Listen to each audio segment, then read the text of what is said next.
All right, if you're just logging in, we've got the session ID up at the top. We've got a question here asking which of these groups is not abelian.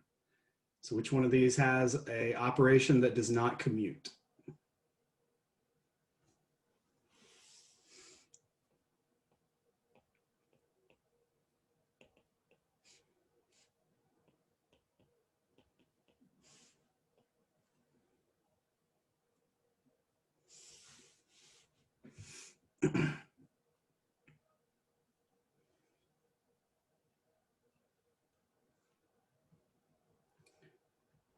All right, you've got about another minute to make up your mind, and we'll talk about it.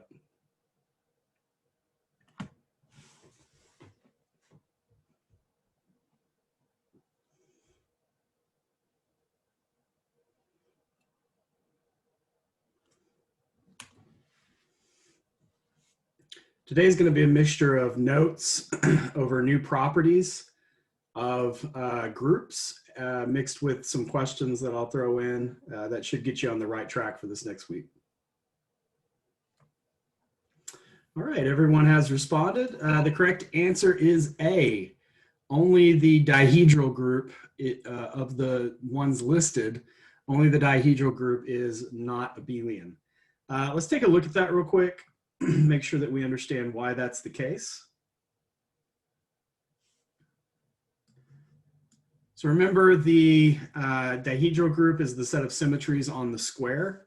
So if I have a square, and just to keep track of the different sides of the square, I'll number these 1, 2, 3, and 4.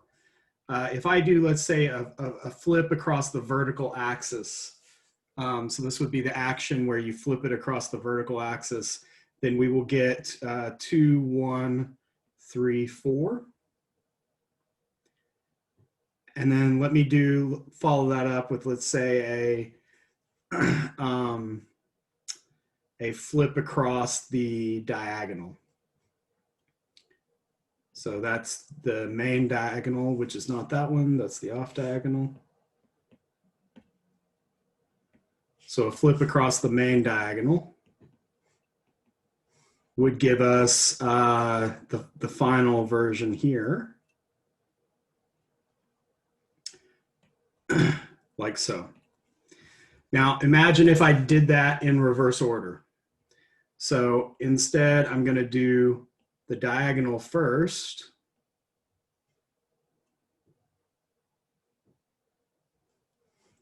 So if I did the diagonal first, we would get 4.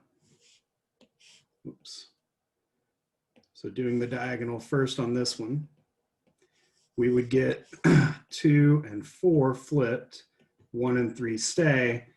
And then if I flipped across the vertical axis, I would get 4, 1, 3, 2. And you see that those are not equal to each other. You don't end up in the same place at the end of it. So doing a vertical flip followed by a diagonal flip is not the same as doing a diagonal flip followed by a vertical flip. That is true for the Klein 4 group, the group of symmetries on the rectangle, and that's because there are only special operations there that allow for these to be abelian. But it's not true for any of the other groups. The other group, B, is the integers modulo n. That operation is abelian. 3 plus 5 mod n is the same as 5 plus 3 mod n. And then multiplication by positive rational numbers, we know multiplication in the rationals is abelian. You can do it in any order. So I just want to make sure that we have a good understanding this morning or this afternoon of what abelian is in terms of the results. All right, so one of the types of proofs that you need to be responsible for in this material is how do you prove that something is a group? So I want to prove to you that the set of all 3x3 matrices that are upper triangular, meaning only having values in the upper right corner of the matrix, that those matrices form a group. So I actually want to do a proof of that result with you. This group, by the way, is called the Heisenberg group. It actually is intimately related to some results in quantum physics. So in order to prove that a set is a group, remember we have to verify these 4 axioms. And so I want to go through and verify those with you, okay?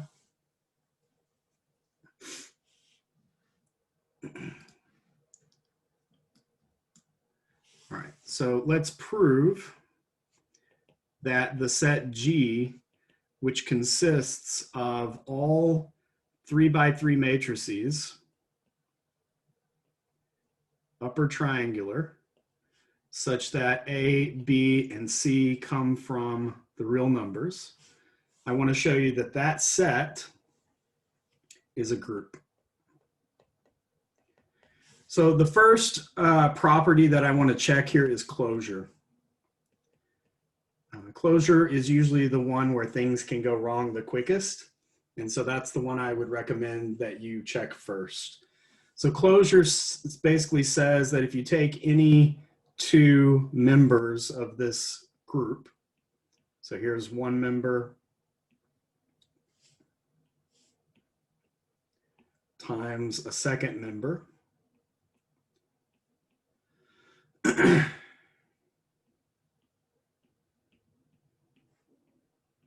that when you multiply them together, the result is back in the group. So if I multiplied these 2 matrices together, remembering how we do matrix multiplication, you take the column here and multiply it individually. So 1 times 1 plus A times 0 plus B times 0. You multiply row 1 by column 1. What you'll get for that is 1 in this column. And then if we continue to do it, the multiplication of these 2 matrices together would yield this.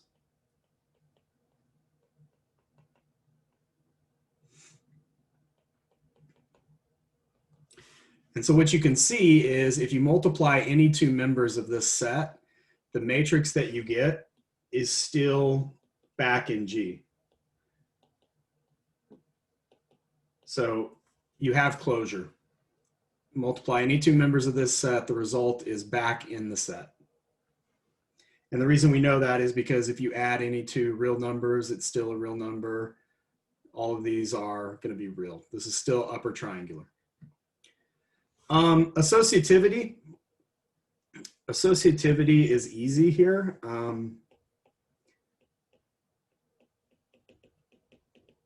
Because you don't really have to prove anything. You just know from experience that matrix multiplication is associative. Unless it's a really weird operation that we're using, proving associativity is usually pretty straightforward. You just state that you know addition is associative, you know multiplication is associative or something like that. So here matrix multiplication is associative. There's nothing to worry about there. What about identities? Is the identity element for matrix multiplication a member of this group? What is the identity element for a 3x3 matrix? So the 3x3 identity matrix is? You have 1s along the diagonal and then 0s in that top right corner. Right. Does that belong to G? Is that in the group G? Yes. Yeah. If you set A, B, and C all to 0, you produce the identity element.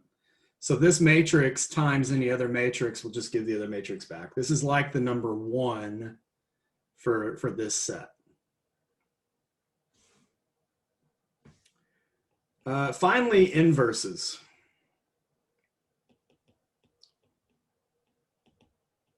So how would we go about doing inverses? Well, since we know the identity is given by this 3x3 identity matrix, all we have to do if we want to prove the existence of inverses is come back up here to where I did the closure argument.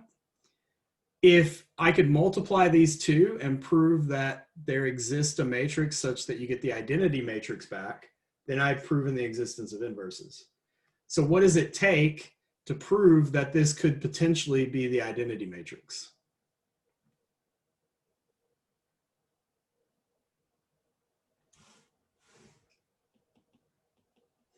So to prove an inverse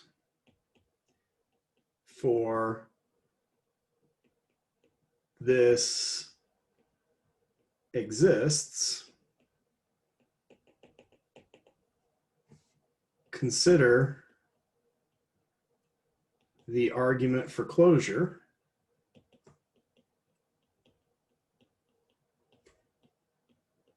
We need only solve what? If I want to prove that this element right here is the inverse element, all I need to do is solve for A prime, B prime, and C prime such that all three of these are 0. Because then that would be a matrix times another matrix gives the identity. So that second matrix would have to be the inverse. All I have to do is solve each of those equations for 0.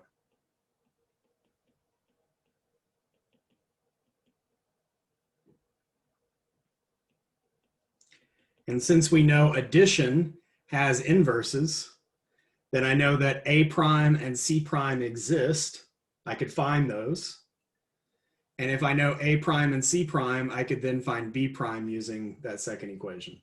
So all three of these are solvable because inverses for addition exist.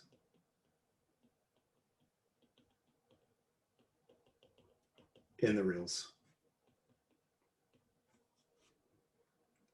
So that's the sketch of what a proof would look like. Obviously, you would need to use more words and you would need to lay it out a little bit nicer, but that's kind of a sketch of what you would do. You would go through and you would justify each of the different axioms for a group in order to prove it. The ones that are usually the trickiest are inverses. The argument for inverses is usually can be tricky, and the argument for closure can be tricky. Typically, associativity and identity are very quick. You just identify whether or not they have it.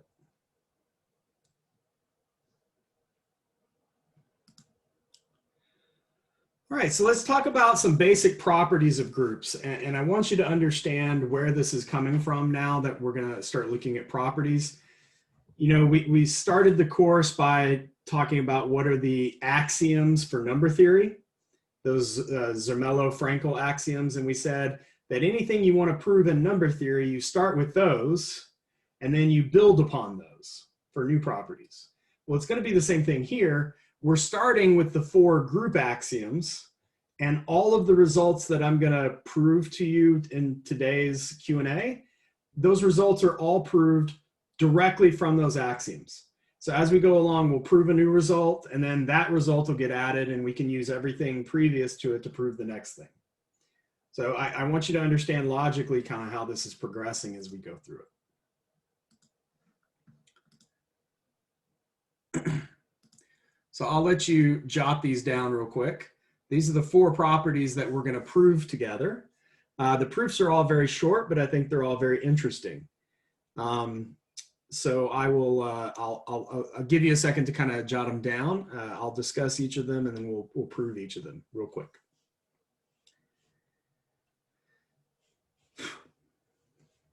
All right, so the first one is the uniqueness of inverse.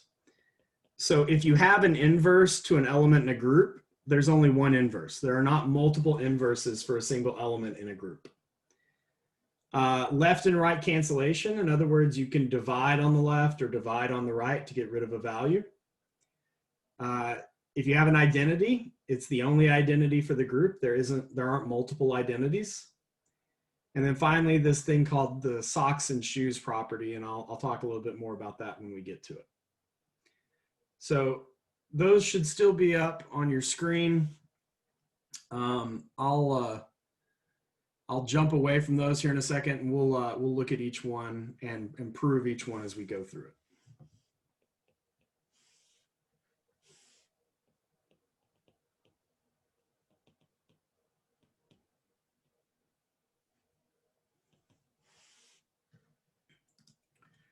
All right, if we want to prove that groups always have unique inverses, trying to think. Let's do it this way. So suppose that both B and C are inverses of A in the group G. Okay, so what does that mean? What does it mean for B and C to both be inverses of A?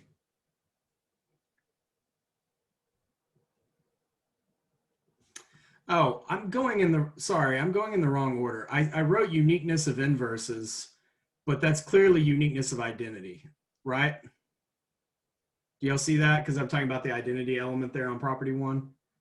It says inverses, but it should say identity. So we're going to start with unique identity because this needs to go in a certain order, and you'll see why here in a second. My apologies. So we'll start by proving unique identities. The first line is kind of the same. Suppose that both E and E prime are identities for a group G. Okay, so what can we conclude from that?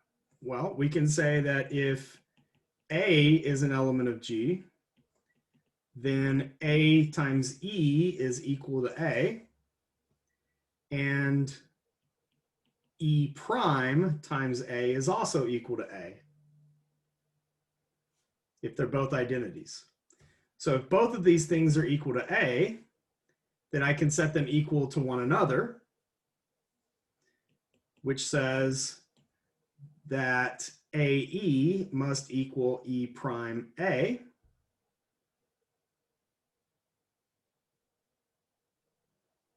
Which says what?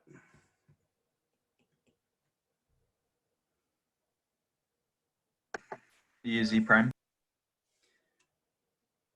E is E prime.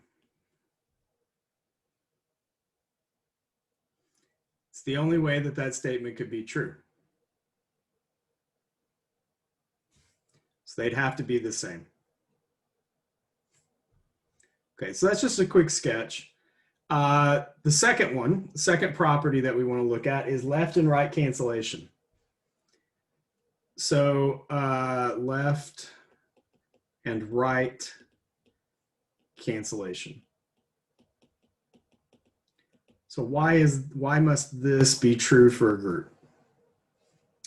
Okay, suppose that you have B times A equals C times A for elements A, B, and C of some group. Let's let A prime be the inverse of the element A. What does that tell me then?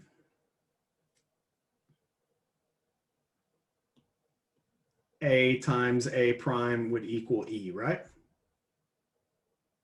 If A prime is the inverse of A.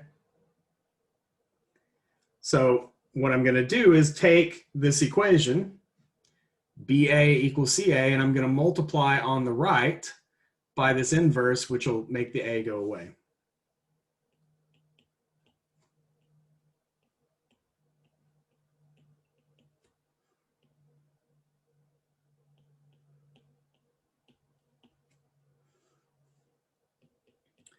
Now, through associativity, this is why associativity is important, I can move those parentheses.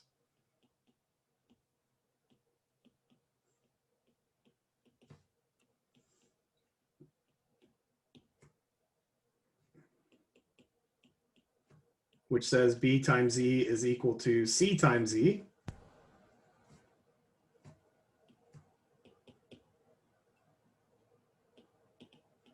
Which says B is C. So this required us to know we had inverses and required us to know we had associativity. So we used those two group axioms and we're able to prove that if BA is equal to CA, then B is equal to C.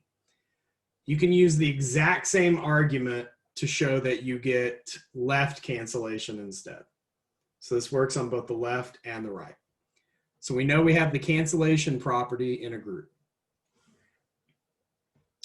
All right, third property. Third property is uniqueness of inverses.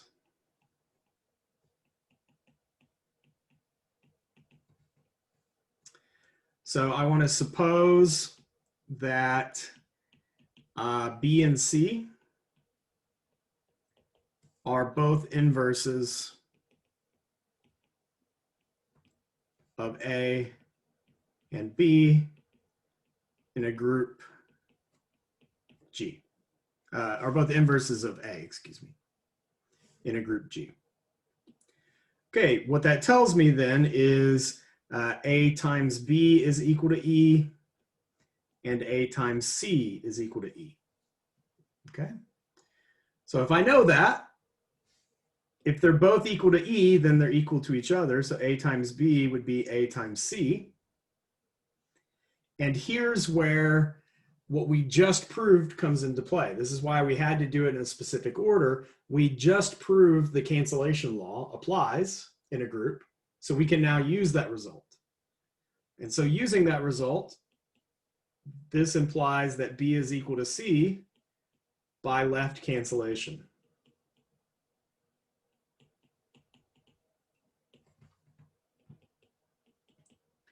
Thus, inverses are unique. Because if you have two of them, cancellation says, well, they're the same.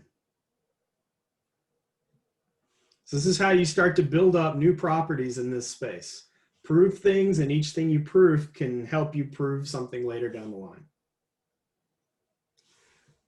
Finally, the last property, which I want to dwell on for a little bit here, is something called the socks-shoes property. This is actually a pretty important one. We're going to be referring to this one a lot, and every time I refer to it, I will refer to it as the socks-shoes property, because I think it will help you remember what it is. So we want to prove that the inverse of two things multiplied together in a group is the inverses of each element multiplied in reverse order. So why is it called the socks and shoes property? Does someone want to kind of chime in and tell me why? I mentioned it a little bit in the class on Wednesday, but do you see the metaphor here? So I'd like to you have to go backwards. What's that? To undo it, you have to go backwards. Yeah, so think of it this way. Let A be socks and B be shoes, right? So then A, B would be putting on socks and then putting on shoes. So AB inverse is undoing that. And if you want to undo putting on socks and then putting on shoes, you don't do A inverse first. You don't take your socks off first. You take your shoes off first, and then you take your socks off. So that's the metaphor here for this property. You have to do inverses in reverse order for products. So let's actually prove this result. I want you to consider what AB times B inverse, or excuse me, consider that AB times AB inverse, that must be the identity by definition. Because whatever AB inverse is, if you multiply by AB, you get the identity. Then consider the product AB times B inverse A inverse. What can you tell me about that product? Well, AB B inverse A inverse is, use associative property, you can move the parentheses around however you like, is equal to A B B inverse, which is A E A inverse, which is A inverse, which is E. So if you compare this line with this line, it says that both those things are equal to E, Therefore, you can conclude that AB is equal to, or AB inverse is equal to AB, B inverse, A inverse, because they're both equal to E. And so if you cancel on the left, you get the result.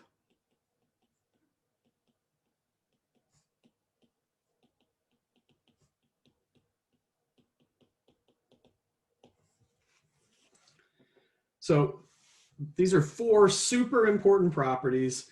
We'll use all 4 of them. You have unique identities, unique inverses. You have the sock shoes properties for taking inverses of products.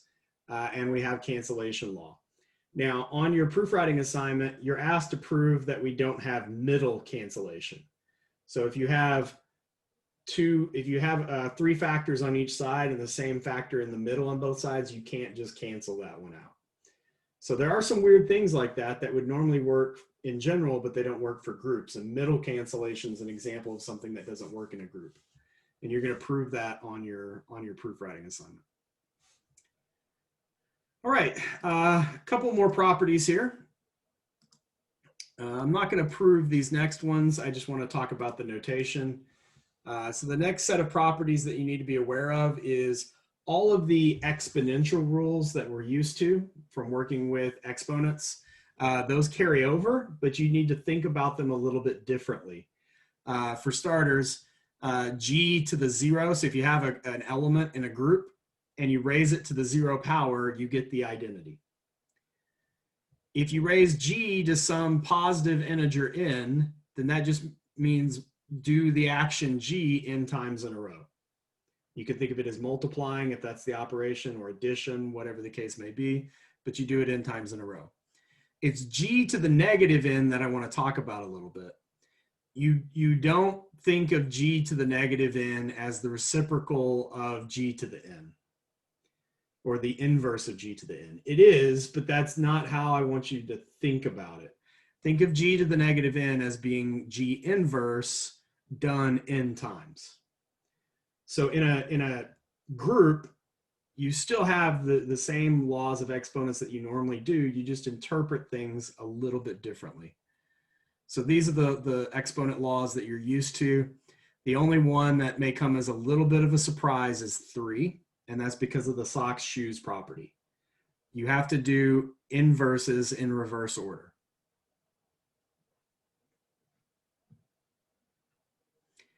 The only time that you can say a product raised to the n power is each factor raised to the n power, like we're used to, is if the group is abelian. Otherwise, you have to be very careful, and if you raise products to powers, you have to use the sock shoes property and do it in reverse order.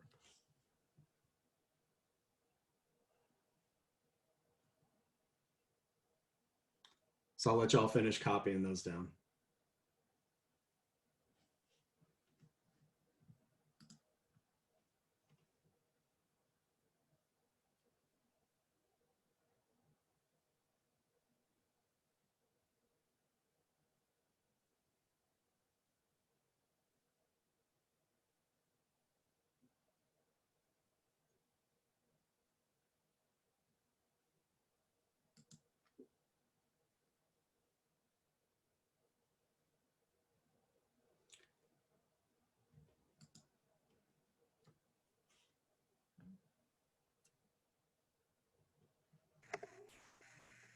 If y'all have questions, feel free to ask as we're going through this.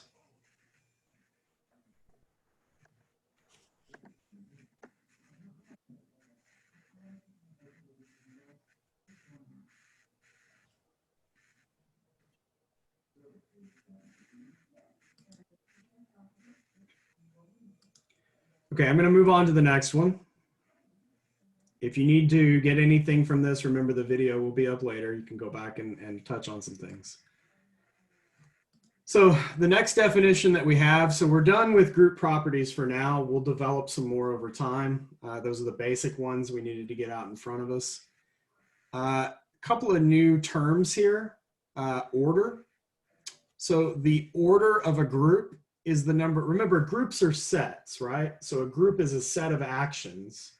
So we still use the same notation that we do for sets for group. If you tell me how many elements are in a set, we use the notation given here, the number of elements in the set G. It's the same thing for a group. So the order of a group is the size of the set G that contains the actions that form the group. Groups can have finite order or infinite order. We've already seen examples of both. But I want to make sure we understand how that's different than the order of an element.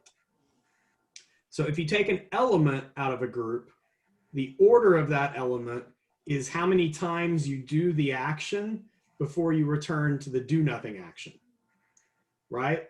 So if you think about a rotation in the dihedral group, say that 90-degree rotation in the square, if you do that rotation 4 times, you get back to the original value. So that rotation would have order 4.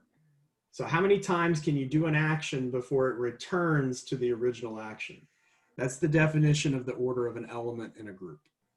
Now, you have the multiplicative order here, so you multiply G by itself n times to get back to the identity, or you can add G to itself n times. So you have additive notations and multiplicative notations. But that's what order means in each of these contexts. If you say that these have order n, that's what it means. Now, there is a question here. Do y'all remember what the group of units is from the end of class on Wednesday? It's the set of all elements that are relatively prime to, in this case, 15 and less than 15. So I want you to tell me in that group, what is the order of the element 2? So I give you some time to think about that based on these 2 definitions here. What is the order of the element 2 in the group U15?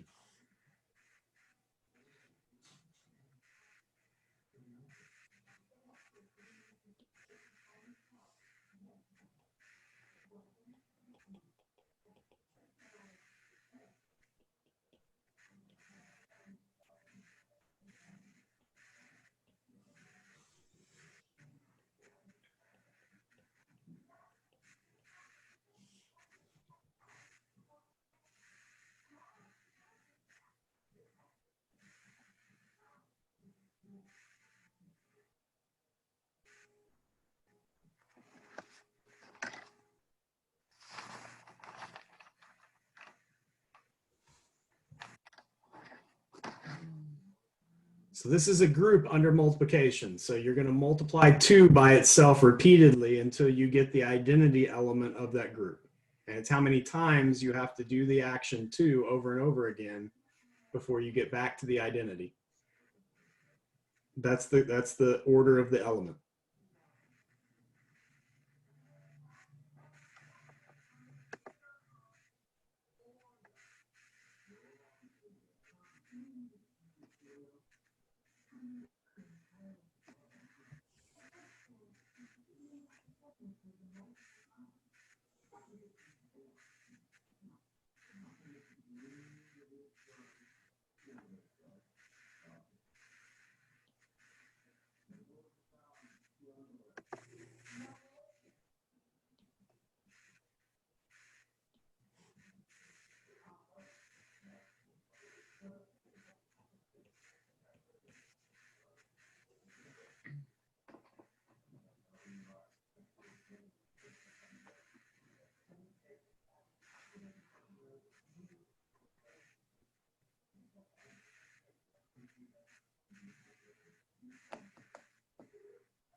All right, you got about 30 seconds.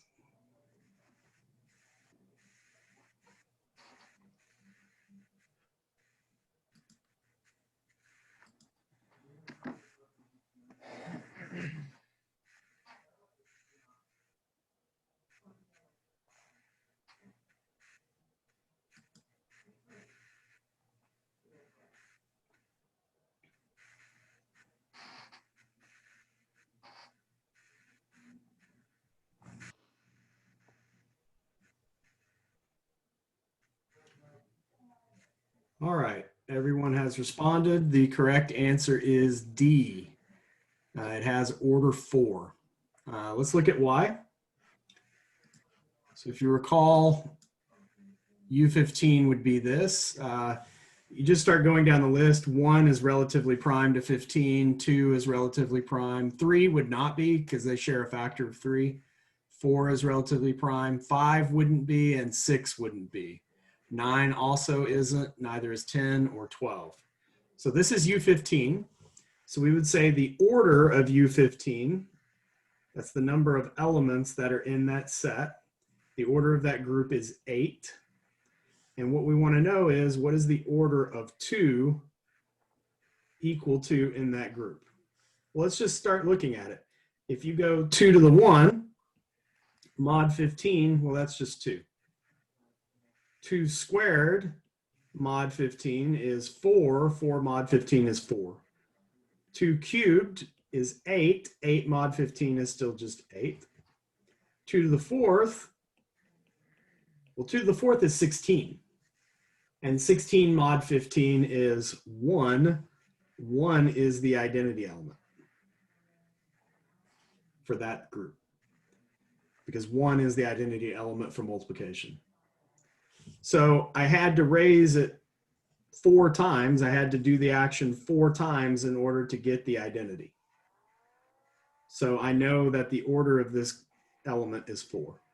Let's take another quick example from there. What about the order of the element? I don't want to get too big, so let's do 4. What's the order of the element 4? So if you did 4 to the 1, it's just 4. If you did 4 squared, well, 4 squared is 16. 16 mod 15 is 1, so you're done. So because you had to do 4 twice to get the identity to come out, then the order of 4 is 2.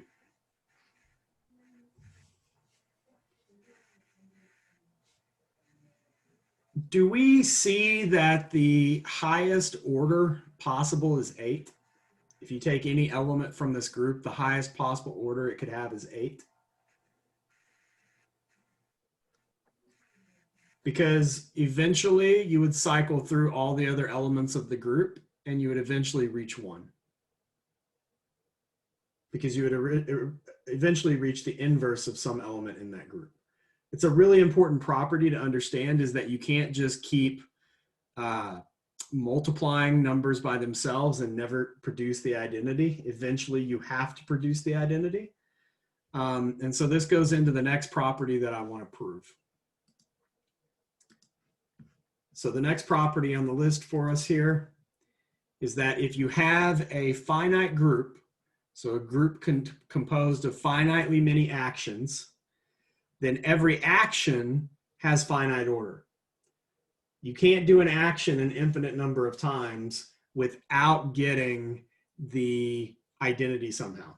To answer your question, Wyatt, the order of the identity is 0. It's the only element that has, excuse me, the order of the identity is 1. Excuse me, it's the only element that has order 1. So the order of the, let me just write that up.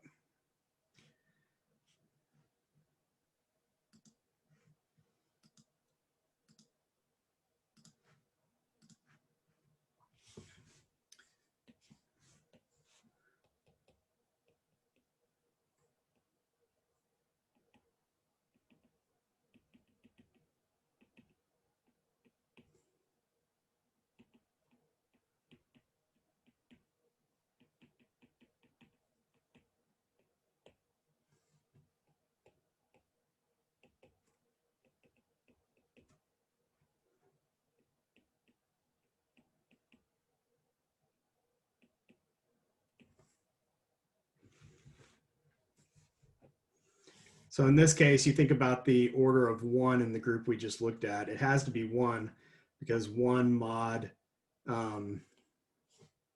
15 is 1.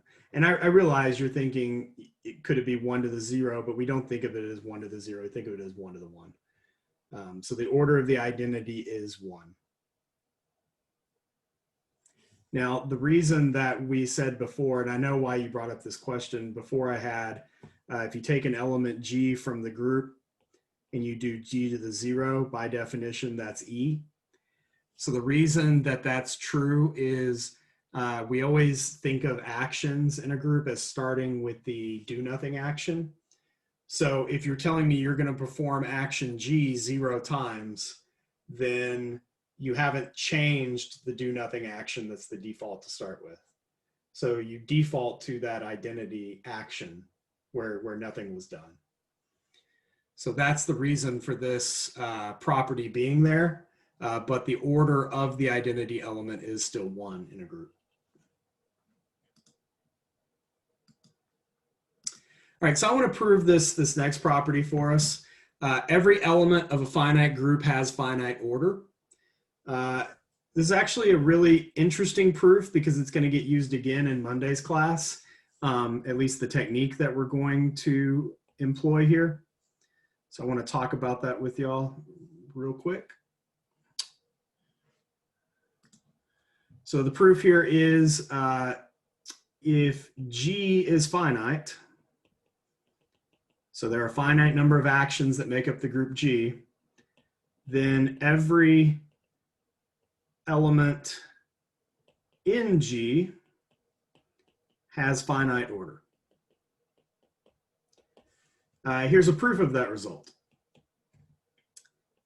If you take all possible powers of, say, the element G,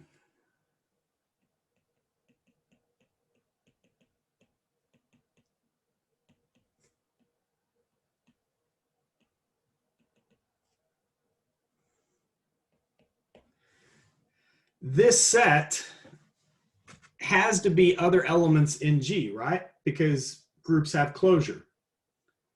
So every time you do an action, you're creating another element of the set G. So even though there are an infinite number of actions, there are only finitely many distinct ones.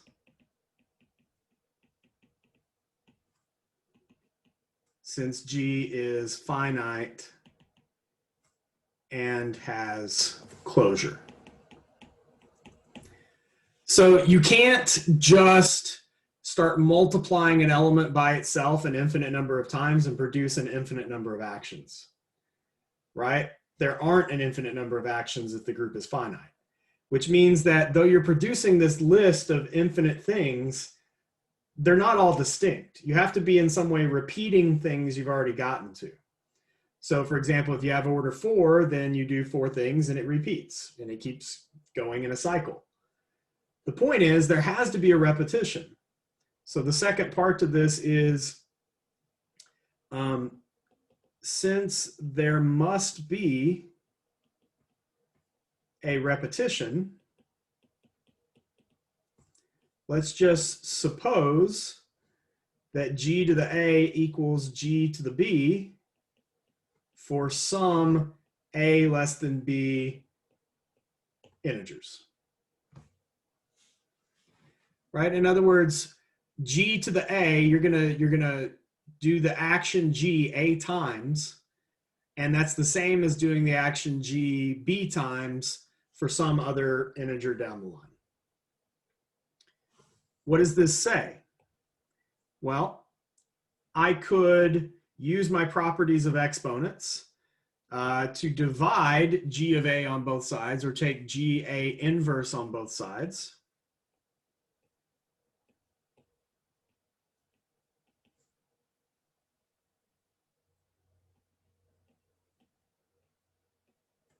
Which is the same thing as E equals G to the B minus A. Now, what does that say about G?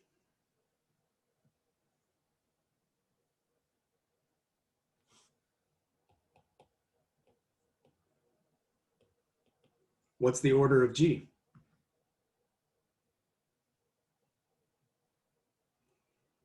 G has order B minus A. That's the power we raise G to get the identity.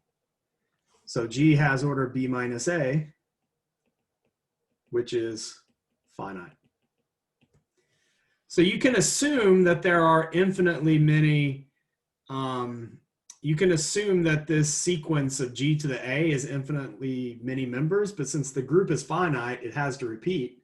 And if it repeats, we just showed that its order has to be finite. So the order of every element in a group must be finite if the group is finite. One of the biggest results of the semester is something called Lagrange's theorem later on that we'll talk about. And one of the corollaries of that theorem is not only does the order of every element in a finite group have to be finite, but those orders have to divide the order of the group itself. So it's no coincidence when we looked at U15 together, it's no coincidence that the numbers that we were getting for the orders of these elements were 4 and 2, and both 4 and 2 divide 8. Because later in the semester, we'll prove, for instance, that it's impossible to have an element come out of a group of order 8 such that that element has order 3, let's say. So there's no way to get an element of order 3 out of this group. It won't exist. It's one of the big results of the semester once we're able to prove that. All right, we've got 2 minutes to go. I think I'll save the rest of what we're going to look at here. We're going to start talking about subgroups on Monday. I think I'll save that conversation for Monday in class. If y'all have any questions, I'll stick around for a little bit, but have a great weekend.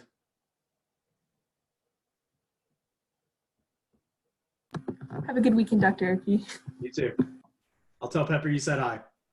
Thanks. Have a nice weekend. Bye. Bye, guys.